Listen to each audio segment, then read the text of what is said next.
Okay, so here's the deal, guys. Our objective with this video blog that goes live today is to do one thing and one thing only.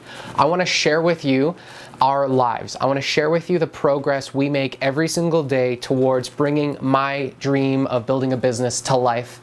And the way we've chosen to do that is by building a business that builds businesses. Measurable Genius, my company, the company that my whole team supports, stands for an idea. And that idea is that if you work, if something's really meaningful to you, you're going to go out and you're going to get it. And the only way to get what you want in life is to help other people get what they want in life. And the way to do that is to build a business. So we're building a business here. We're solving problems and challenges every single day. We have drama, we have excitement, we have characters, we have all kinds of shit going on, and I want to share that with you. Also, it's important to us that we stay relevant in the world. Quite frankly, this platform, the platform you're watching this on, is the place to be as it relates to sharing a brand, building a message, helping people learn and grow, and helping people solve problems, and creating a platform where people can not just hear what it is we do for the world, but maybe even see what's possible for themselves and what's possible for us and what's possible for people who just like show up every day and put more in than they expect to get out and try hard building a business. So welcome to Daily Genius. This video blog is your daily source for all things entrepreneur.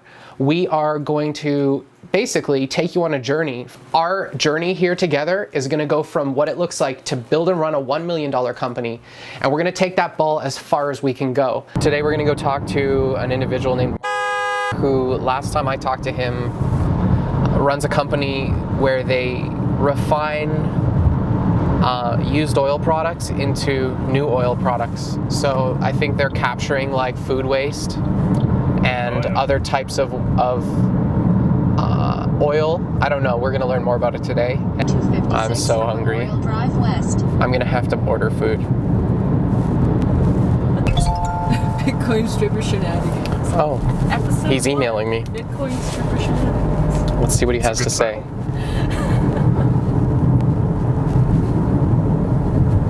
We have to postpone the meeting.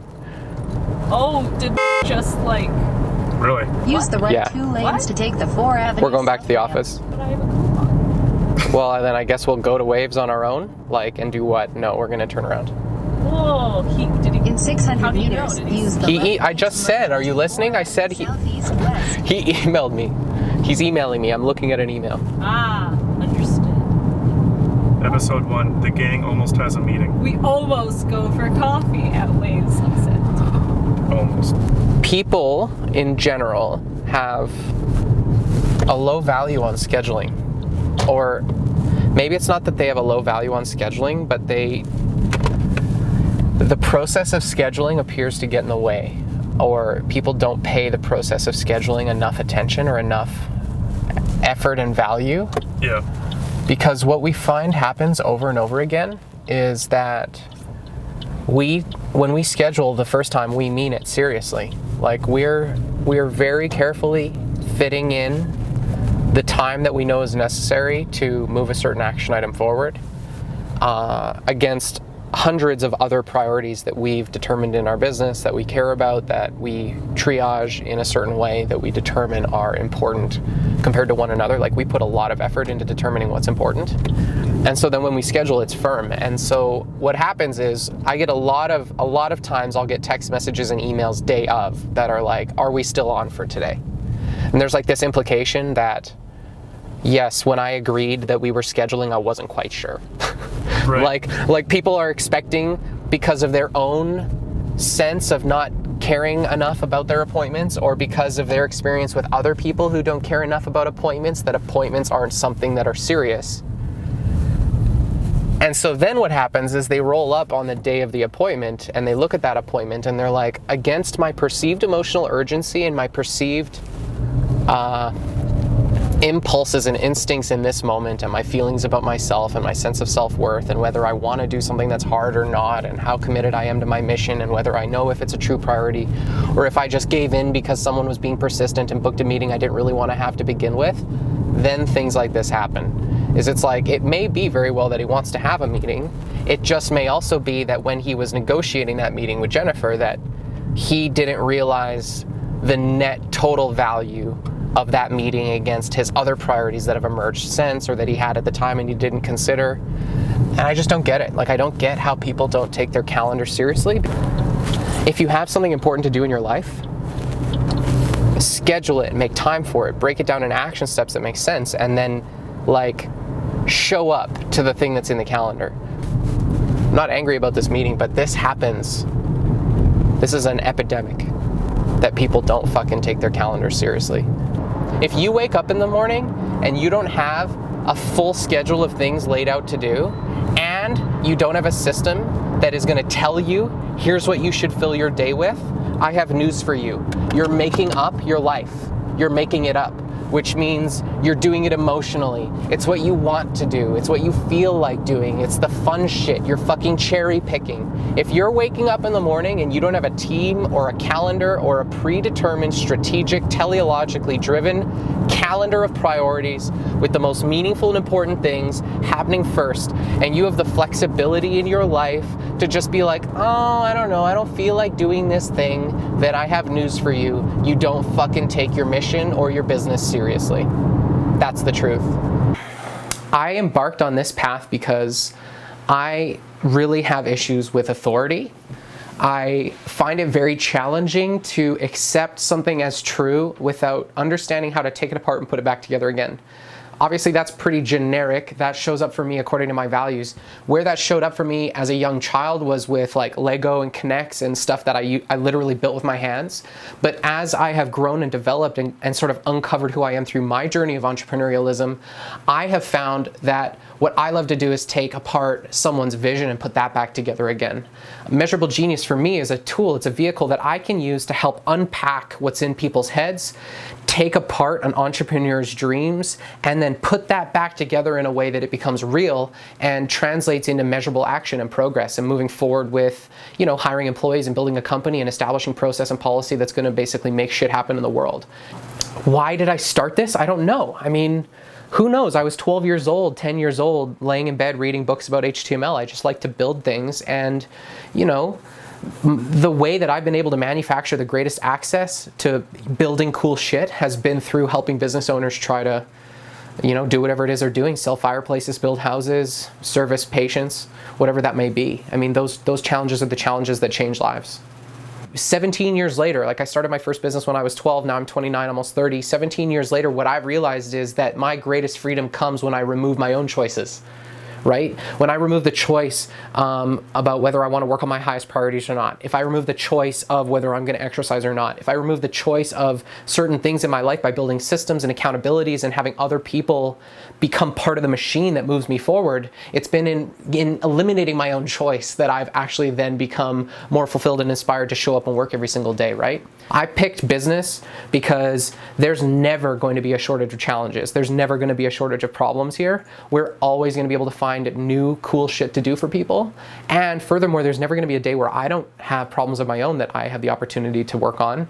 And I would rather cultivate a system, build systems in my own life that I have at least some impact and control over, and an ability to, in a way, cultivate the challenges I want in my life.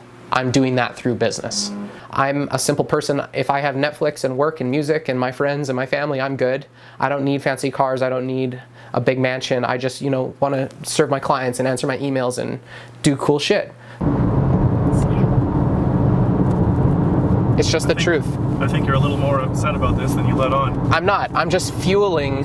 I'm actively trying to fuel. Listen, like, we're agreeing here. This is a content machine. Hi, audience. My name is Alexander and I run a company called Measurable Genius.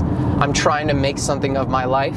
I'm trying to do something important. I want to make money. I want to provide services to people. I want people to say, I feel like I paid you fairly for what I was given, and the rewards I received from that made me an impact on my life that's moving me forward towards something that's meaningful and important to me. I want those things.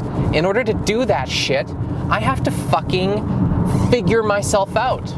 I have to keep my own room in order. I have to plan strategically the most meaningful and important action steps that are going to move my life and the lives of my customers and my employees and their employees and everyone else forward. You know what we can do? We can turn around again and we can go to Astoria and pick up a check. Aw, yeah. She's on the phone.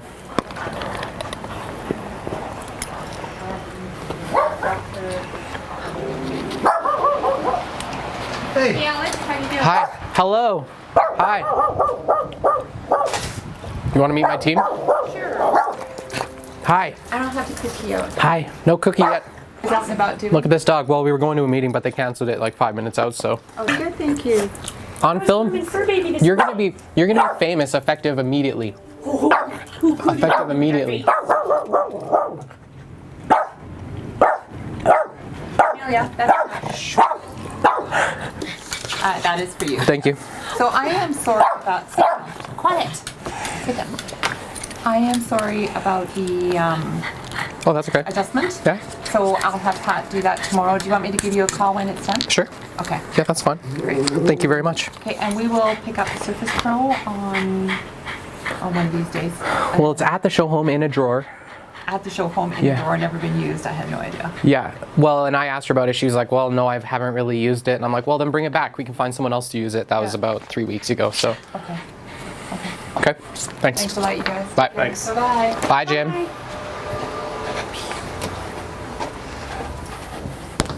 Measurable Genius is essentially 4 companies. We're a small business IT services group. We are a strategic advisory and business transformation consulting agency. We are a videography and content production agency. We are a digital marketing agency. There's a lot to do for each of our clients. And I've been doing strategic meetings with my customers every month or every several weeks for as long as we've been in business. And I am the worst administrator you will ever meet. Heard it here, folks. Ask me to take notes and make sure those notes go somewhere that isn't on a piece of paper that gets buried in my backpack, and we're gonna have a problem.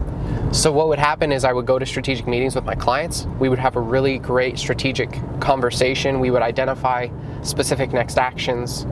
And then the part where all of those actions got recorded and then brought into the company, triaged, managed, put into projects, and then actually done was entirely bottlenecked by my limitations in that skill set, because I wouldn't enter my notes on time, and if I did enter my notes, I would not enter them in full. I would not ever record all of the actions that were talked about. I would only record the few or the ones that I felt were relevant to me. And so one of the dramatic shifts that occurred when we put Jennifer in charge of account management was she started attending the same meetings I've been attending for years. And we went from having, 1 or 2 or 3 actions that half of which might get actually handed to someone by Alexander, to having every action and promise in every meeting recorded. And then she cooperates with Everett to triage and dispatch those and then get them into the system so the team can do the work. I look forward to figuring out where the next, so if I were a massage therapist, it would be finding that one knot that has been causing someone significant pain for some time, and I relish in hurting them, in breaking that motherfucker down. Does that make sense? Yeah. I want to find that thing that has been causing someone to have a limp for 5 years, and I want to fucking destroy it. I want to just because there's a time that comes and people, it's we're carrying around our stories. We're carrying around our victimhood, right? We're all having these persistent complaints in life. We all have them. And the people who let the complaints get to them, eventually it becomes obvious to everyone except for them, right? The magic is in having the guts and the confidence to point it out with a lovingness and a nature to doing so because it serves, right? I think a lot of people avoid calling each other out. I think a lot of people avoid holding each other to high standards and accountabilities. I think a lot of people avoid the pain and the discipline of having a real relationship with someone that involves also showing them the downsides of life. One of the most amazing experiences is being able to look at someone in the face and say, why are you doing this thing that doesn't make sense? Let's explore the underpinning principles that have led you to be operating according to this decision or this strategy or this action or this technology or whatever it may be. Let's just check. Let's just check without a judgment, It's not moral or ethical. It's not you're right or wrong. It's not you should have been different. It's not any of that. My greatest fulfillment comes in having the opportunity to really get close to someone, a business owner, an employee, a stakeholder, someone who's trying to do something, and confront that pain body. And do so with love, so that instead of it flaring up into something that becomes worse, we get to take it apart and reassemble it into something incrementally better. And then knowing that we're never going to run out of opportunities to do that, that's why I do what I do. I take being blunt as a compliment. People wrestle with what to call me. They're like, I don't know what it is. It's just you communicate, you just like cut through the bullshit, right? You cut through the bullshit. What that means to me is like my pursuit, the stated mission of Measurable Genius is to unlock genius, leadership, and potential, right? Our big, hairy, audacious goal is to contribute $100 million in services to the marketplace that result in $1.1 billion of net economic impact per year in the pursuit of something meaningful, okay? And that was a critical refinement for us, in pursuit of something meaningful. I'm blunt because I'm doing everything I can to carve away extraneous bullshit and get to the point, not my point, the point. There's a truth for you, or for you. There's a truth for you in whatever idea it is we're exploring. And that's what's important. Important to import into my sphere of influence and awareness what I think is most meaningful. Like that quest, that is the fucking reason. That's why we're here. The human experience is that, right? What matters is for you or Everett or Jen or whoever it is, the customer, who we're working with, what it is we're doing, why the conversation is happening, has meaning. And the quicker we can get to that meaning, and the more thoroughly we can explore it, and the more colorfully we can ask high quality questions about it, the more inspired and fulfilling the results of that experiment. And I think that leads to fun. That's what makes life fun. Fulfillment is like the fucking juice. And, you're not fulfilled if you're perceiving yourself as fucking suffering all day. You're not fulfilled if you're not seeing meaning in the work you're doing. You're not fulfilled if you can't find the meaning in the challenges or the symptoms and the experiences you've had in your lifetime. You're not fulfilled if you can't be grateful for what you have because you don't see the meaning in how you came to have those things to begin with. Right? The meaningfulness that I really hope you get from this video blog, the meaning behind my ambition to put this company and my life on display, is like diverse and complex. Obviously it's meaningful to me because as a business owner, I'm testing a strategy, I'm experimenting. I've been told by my mentors, and I've proven to myself through my own investigation, experimentation, and data that connecting with you through video is the most effective and efficient way for us to build a relationship. So that's what this video is about for me. It's meaningful also because I can capture this content and create opportunities for education, opportunities for team building, opportunities for cultural development, opportunities for improved delegation. There's a ton of meaning in recording what we do here to me and my development of this company as an entrepreneur. And then there's also the meaning that I want the audience to get, the meaning I want you to have. And the meaning is this: if you are on a journey in life professionally, or you're on a journey spiritually, or you're going through the actions or the process of activating your greatest potential, it doesn't have to be because you're an entrepreneur. It can be because you're an employee. It doesn't have to be because you're running a huge company. It can be because you're one person just starting out. What I want you to be able to extract from this is as transparently as possible, I want you to be able to see what it's like to run a company. I want to show the truth. I want to show people that it's hard, that you have to work, that it takes years.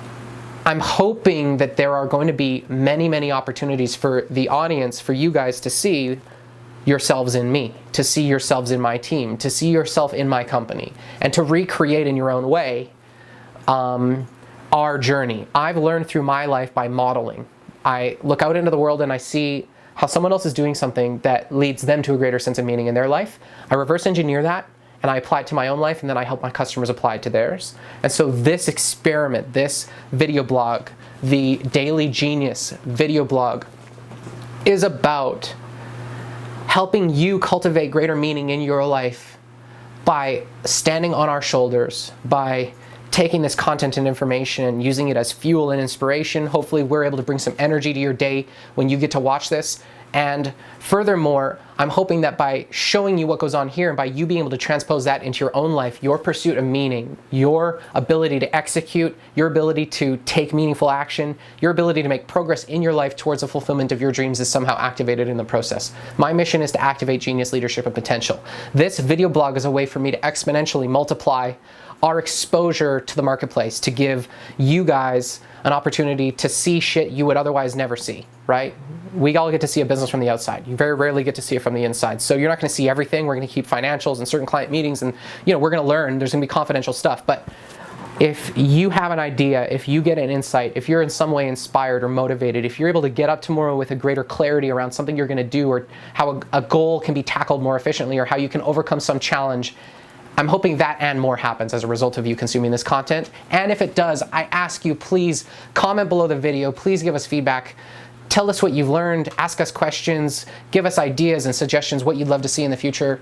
Whatever it is, I will do everything I can to create inspired, compelling, creative, and empowering content that will hopefully make an impact on you in the same way some of the content that I've subscribed to has made an impact on me, and really helps you pivot towards something that you can look back on and say, it was worth taking the risk and I gave it my all and my life is more meaningful as a result. Okay, so today is the first day of the video blog and Warren is downstairs frantically editing. I don't think he had any time at all, really, to figure out what exactly was going to happen when he started here. And so I just wanted to put in a piece that says, thank you, Warren. Thank you for episode 1. I'm sure it's awesome. Thank you to you guys for watching it. My intention is this goes somewhere right at the end of the episode. And this is fun. It's really fucking fun to see shit come to life. So today is the day that the video blog I've been planning in my mind for a really, really long time becomes real. I have no idea what to, I really have no idea what to expect, right? We're modeling people on YouTube and, anyways, Warren, good job on episode 1. Everybody in the comments or whatever, like, incremental progress, measurable genius. This is about incremental progress. So episode 1 complete, episode 2 tomorrow. Chat with you guys later.